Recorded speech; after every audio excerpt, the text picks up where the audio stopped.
விளவங்கோட்டில் விஜயதாரணியை களமிறக்க பாஜக ஆலோசனை. காங்கிரஸ் எம்எல்ஏ தாரகை கட்பட் ரியாக்ஷன் என்ன?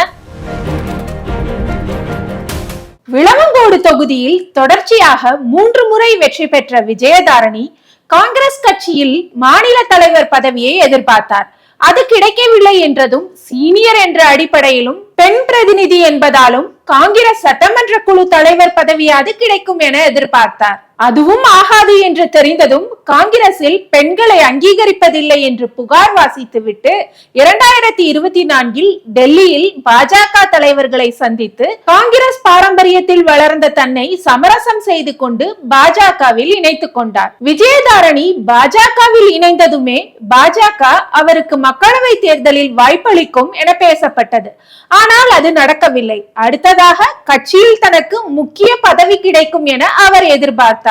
ஆனால் அண்மையில் மாநில பாஜகவுக்கு புதிய நிர்வாகிகளை நியமித்த போது கூட அவரை கணக்கில் கொள்ளவில்லை.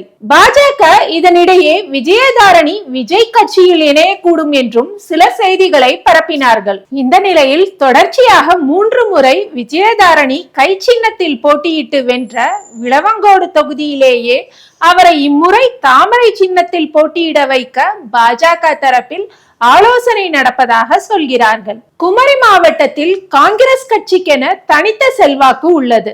அதற்கு போட்டியாக பாஜகவும் இப்போது இந்த மாவட்டத்தில் வளர்ந்து கொண்டே வருகிறது. இங்குள்ள 6 தொகுதிகளில் குளச்சல், கிள்ளியூர், விளவங்கோடு ஆகிய 3 தொகுதிகள் இப்போது காங்கிரஸ் வசம் இருக்கிறது. வரும் தேர்தலுக்கு குமரி மாவட்டத்தில் உள்ள 6 தொகுதிகளுக்குமே அனைத்து முக்கிய கட்சிகளிலுமே கடும் போட்டி நிலவுகிறது. இதில் பாஜக தரப்பில் நாகர்கோவில், பத்மநாபபுரம், விளவங்கோடு தொகுதிகளை குறிவைத்து களப்பணி செய்கின்றனர். இதில் விளவங்கோடு தொகுதியில் விஜயதாரணியையே இம்முறை களமிறக்க காய் நகர்த்துகிறது பாஜக. இது குறித்து விஜயதாரணியிடமே பேசினோம். விளவங்கோடு தொகுதி மக்கள் என்னை தங்கள் வீட்டு செல்ல பிள்ளையாக கருதுகிறார்கள்.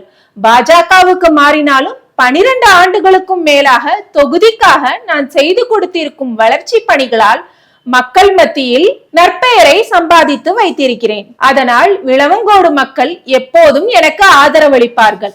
பாஜகவில் தேசிய பொறுப்பு மற்றும் எம்பி சீட் உள்ளிட்டவற்றை நான் விரும்பினாலும் எனக்கு எப்போது எதை கொடுக்க வேண்டும் என்பது தலைமைக்கு தெரியும். அவர்கள் கொடுக்கும் நேரத்தில் கொடுப்பதை ஏற்றுக்கொள்வேன். கடந்த 2024 நடந்த சட்டப்பேரவை இடைத்தேர்தலில் விளவங்கோடு தொகுதியில் என்னை போட்டியிடும்படி பாஜக தலைமை அறிவுறுத்தியது.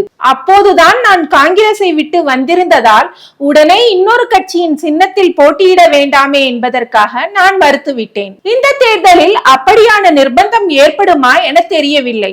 அதே சமயம் என் மீது நம்பிக்கை வைத்து கட்சி தலைமை என்னை தேர்தலில் போட்டியிட சொன்னாலும் அல்லது களப்பணி செய்ய சொன்னாலும் அதற்கு கட்டுப்பட்டு செயல்படுவேன் என்றார் விஜயதாரணி. விஜயதாரணியின் விருப்பம் குறித்து தொகுதியின் தற்போதைய எம்எல்ஏவான காங்கிரஸ் கட்சியின் தாரகை கத்தர்பட்டிடம் கேட்டதற்கு விளவங்கோடு தொகுதி காங்கிரசின் கோட்டை. இங்கு விஜயதாரணி அல்ல, பிரதமர் நரேந்திர மோடியே வந்து போட்டியிட்டாலும் வெற்றி பெற முடியாது.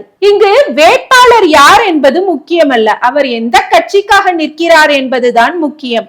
ஏனென்றால் இங்கு கட்சிக்கு தான் ஓட்டு.